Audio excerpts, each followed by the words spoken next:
तो फिर गिन्नी, मैं फिर से अपने काम पर जा रहा हूँ। तुम अपना ध्यान रखना और अगर किसी भी चीज की जरूरत हो तो मुझे फोन कर देना, ठीक है ना?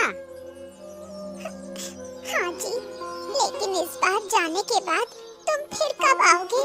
कोई ऐसा काम पास में ही क्यों नहीं ढूंढ लेते? महीनों तक तुम्हें ना देखकर मेरा मन नहीं लगता।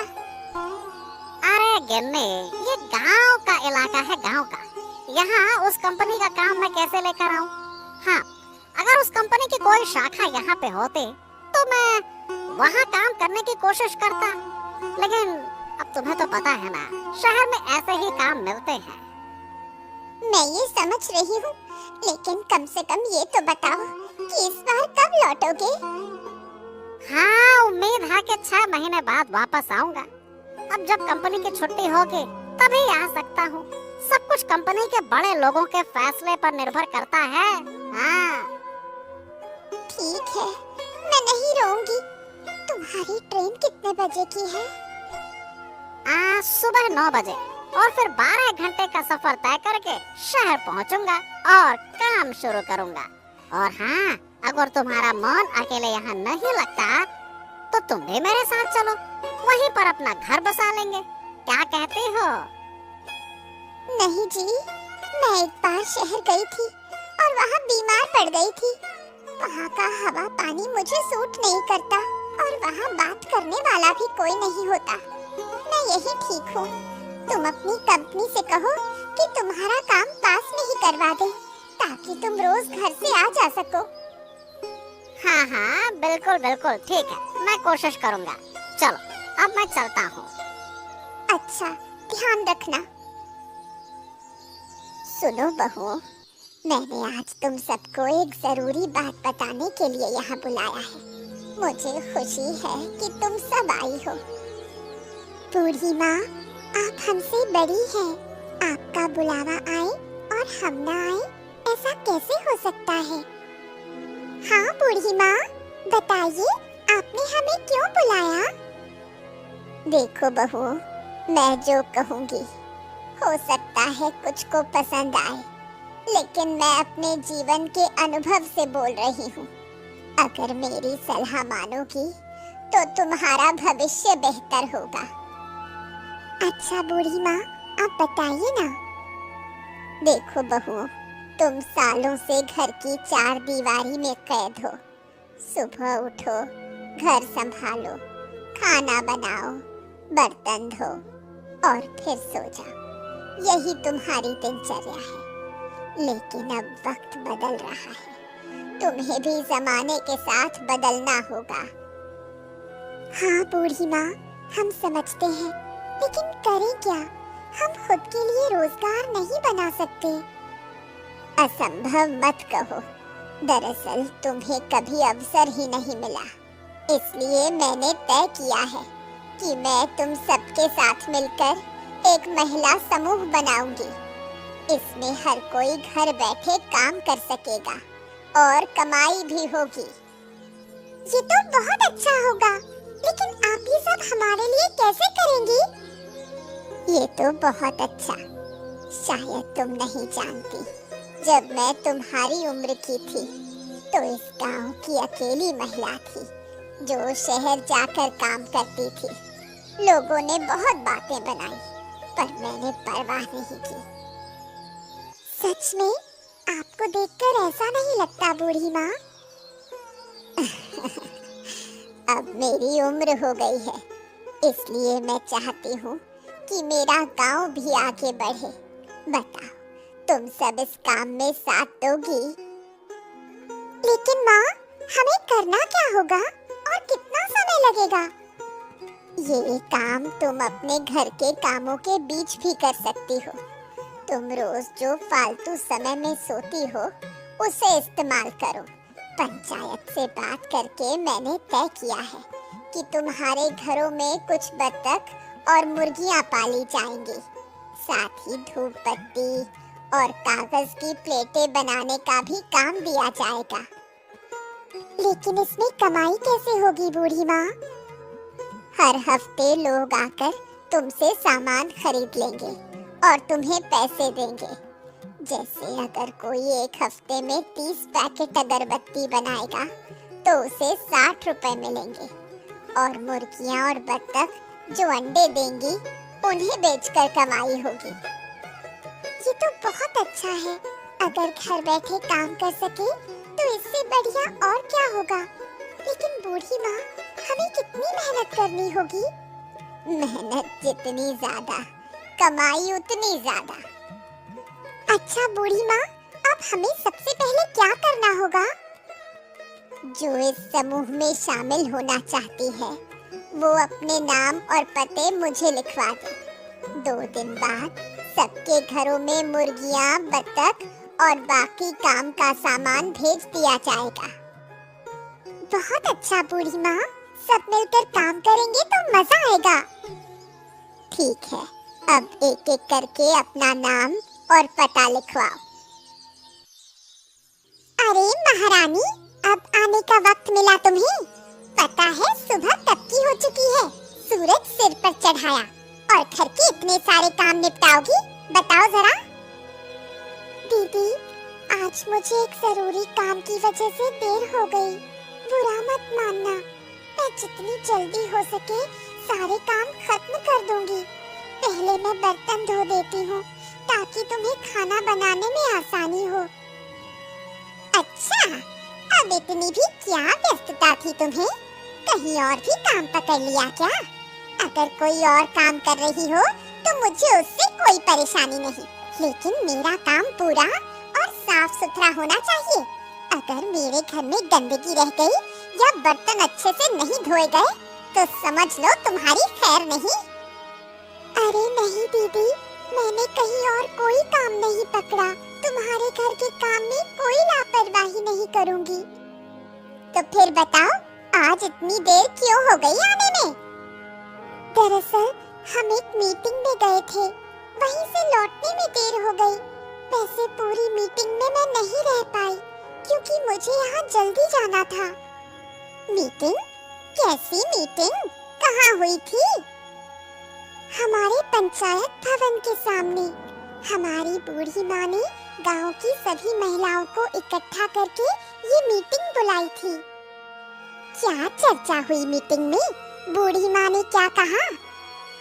दीदी, बूढ़ी माँ गांव की महिलाओं को आत्मनिर्भर बनाने के लिए एक समूह बना रही है।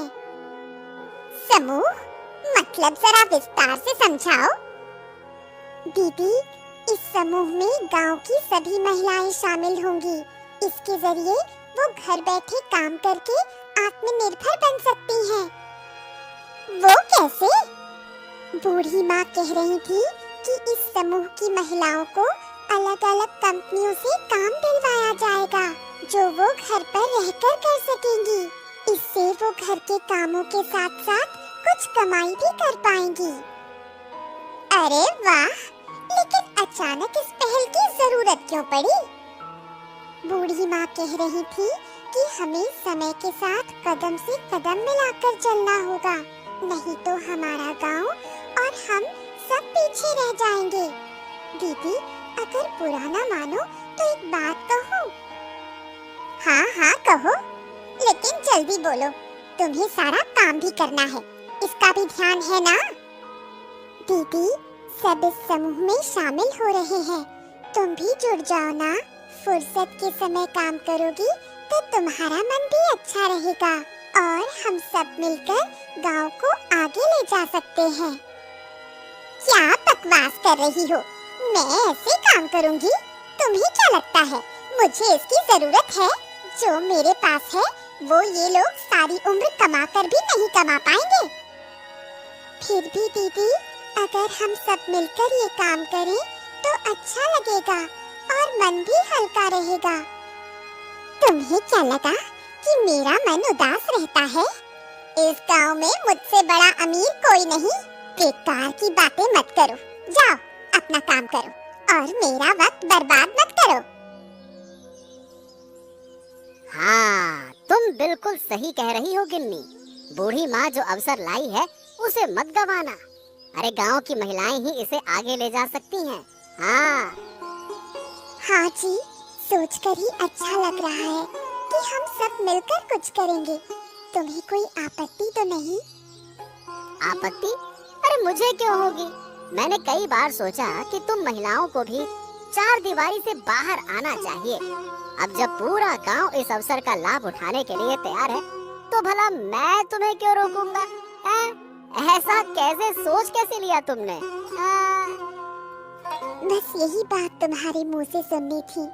अब मैं मन लगाकर काम कर सकूंगी। तुम देखना, हम सब मिलकर कैसे गांव को आगे बढ़ाते हैं। आज हमने अपने नाम पते दर्ज करवा दिए हैं। अगर सब सही रहा तो परसों से बूढ़ी माँ हमारे घरों में काम बांटना शुरू कर देंगी, जैसे मुर्गी पालन और दूसरे काम। तो ये बताओ कि तुम्हारे समूह का काम कब से शुरू हो रहा है? हाँ, उन्होंने आज मीटिंग में यही बताया। उनकी वजह से कई कंपनियों से हमारा संपर्क हुआ है। उनसे हमें बहुत कुछ सीखना चाहिए। अरे सोचो जरा, बूढ़ी माँ भी पहले इस गांव की एक महिला थी, जिन्होंने समाज की परवाह किए बिना अकेले शहर जाकर काम किया और फिर घर लौटकर परिवार भी संभाला। सोचो। ठीक है, अब तुम खाना खा लो। बातें करते करते तुम्हारा खाना ठंडा हो गया। सीखो गिन्नी, सीखो। जीवन में कोई भी सीखने का अवसर हाथ से मत जाने दो। ये कभी न कभी जरूर काम आएगा। हाँ। क्या कर रही हो रेशमा दी? अरे आओ आओ, तुम लोग इस समय मेरे घर। मैंने सोचा ही नहीं था। आओ अंदर आओ। खाना खाकर सोच रही थी कि अब क्या करूं। इधर समूह का काम भी काफी आगे बढ़ गया है, तो सोचा तुमसे मिलने आ जाए। तुम्हारा काम कैसा चल रहा है? मेरा काम तो बहुत अच्छा चल रहा है। अब तक 30 पैकेट अगरबत्ती बना चुकी हूँ और मेरे हिस्से की मुर्गियाँ भी अच्छी तरह बड़ी हो रही हैं। हाँ रे दीदी, उस दिन जब बत्तख मुर्गियाँ बांट रहे थे, तब तुम्हारे पास अच्छी खासी बत्तखें थी। फिर भी तुमने वही लंगड़ी बत्तख ही क्यों ले ली? असल में मुझे उस बत्तख को देखकर बहुत दया आ गई। सोचा इसे भी कोई तो अपनाए, वरना ये अकेली कहाँ जाएगी। देखो अब ये आंगन में कितने मजे से घूम रही है।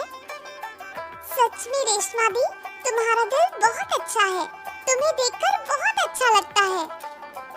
लेकिन दीदी, सबका दिल तो एक जैसा नहीं होता। जैसे हमारी लता दीदी को देखो। उस दिन मैं उससे अच्छे से बात करने गई थी, लेकिन उसने मुझे उल्टा अपमानित कर दिया। मैंने उसे समझाया कि सब मिलकर काम करेंगे तो उसका मन भी अच्छा रहेगा। फिर उसने तुझे क्या कहा? मुझे पता है कि मैं उसके घर में काम करती हूँ, लेकिन लता दीदी ने अपने घर की ओर इशारा करके कहा कि उसे किसी चीज की जरूरत नहीं है। उसने ये भी कहा कि जो कुछ उसके पास है वो हमारे जैसी गांव की लड़कियां पूरी जिंदगी मेहनत करके भी नहीं कमा सकती। जो भी कहो आना, तुम्हारी लता दीदी का इतना घमंड अच्छा नहीं है। वो गांव वालों से सीधे मुंह बात भी नहीं करती, मानो उसके पांव जमीन पर ही नहीं पड़ते। अरे छोड़ो उन बातों को, जिसे जैसे रहना है रहने दो। हमें अपना काम बताओ, तुम्हारा काम कैसा चल रहा है? यही वो बत्तख है जो तुम्हें समूह से मिली है। कितनी लंगड़ी बत्तखें हैं। वो सब तुम्हारे ही हिस्से में आई हैं क्या? देखती हूँ तुम इस लंगड़ी बत्तख के साथ कितने दिन आगे बढ़ पाती हो। सुना है कि तुम सब आत्मनिर्भर बनोगी। इस बत्तख को देखकर तो लग रहा है कि तुम्हारा भविष्य भी इसी की तरह लंगड़ा होने वाला है। लता दीदी, इस बत्तख को देखकर ऐसा मजाक उड़ाना ठीक नहीं है। तुम्हारे पति विदेश में काम करते हैं और तुम्हें बहुत पैसा भेजते हैं, इसलिए तुम्हारा आराम से जीना स्वाभाविक है। लेकिन हमारे पास ऐसा कोई सहारा नहीं है। अगर हम अपनी मेहनत से कुछ कमा सके तो इससे बड़ी खुशी की बात और क्या हो सकती है। और हाँ, सिर्फ पुरुष ही कमाए ऐसा क्यों होना चाहिए? हमें जो ये बड़ा मौका मिला है उसका सही इस्तेमाल करना ही समझदारी होगी। हाँ, देख रही हूँ तुम्हारी समझदारी। देखती हूँ तुम कमाकर कितना आगे बढ़ पाती हो। मुझे तो इन सब चीजों की जरूरत नहीं है। अहाना, तू भी इनके साथ है? ठीक है, बता मुझे इस समूह के काम से कितने पैसे मिलते हैं? दीदी, अगर चाहो तो तुम भी हमारे साथ जुड़ सकती हो। देखना, तुम्हारा समय भी अच्छे से कटेगा। सुनो अहाना, मैंने पहले ही कहा था और अब भी कह रही हूँ, मुझे इन दिखावे के कामों की जरूरत नहीं है। मेरे पास सब कुछ है और ये लंगड़ी बतख, इससे क्या उम्मीद रखती हो? देखा रेशमा दीदी, कैसे हमें नीचा दिखाकर चली गई। वो कुछ भी कहे ठीक है, लेकिन इस बतख का मजाक उड़ाना उसे शोभा नहीं देता। लता का घमंड दिन ब दिन बढ़ता ही जा रहा है। अगर उसने खुद को नहीं बदला तो भविष्य में उसे बहुत दुख सहना पड़ेगा। इस तरह का घमंड इंसान को ज्यादा दिन तक खुश नहीं रख सकता। देख लेना रेशमा दीदी, जब तक हम ये काम कर रहे हैं, लता बार बार आकर हमें नीचा दिखाने की कोशिश करेगी। ऊपर वाला उसे सद्बुद्धि दे, यही प्रार्थना करती हूँ। लेकिन हमें उसकी बातों पर ध्यान नहीं देना है, हमें आगे बढ़ना है। कोई भी रुकावट हमें रोक नहीं सकती। याद है, बूढ़ी माँ ने कहा था, जब उन्होंने काम शुरू किया था तब भी गांव वाले उनके बारे में इसी तरह बातें बनाते थे। हाँ दीदी, तुम बिल्कुल सही कह रही हो। हम किसी भी रुकावट के सामने झुकेंगे नहीं। जो मौका बूढ़ी माँ ने हमें दिया है, उसे पूरी ईमानदारी से निभाना हमारी जिम्मेदारी है। आओ आओ, मैं तुम्हारी ही राह देख रही थी। घर का काम ठीक से नहीं हो रहा है। अगर तुम थोड़ा ज्यादा ध्यान दो तो मैं खुश हो जाऊंगी। क्यों दीदी, मैं तो सारा काम अच्छे से करती हूँ, फिर अचानक तुम्हें ऐसा क्यों लगने लगा? देख, मुझसे ज्यादा बहस मत कर। जो कहा बस वैसा ही कर, नहीं तो तुझे एक पैसा भी नहीं मिलेगा। अब मैं अंदर जा रही हूँ। अरे बाबा रे, मेरी टांग, लगता है ये टूट गई। मैं चल नहीं पा रही हूँ।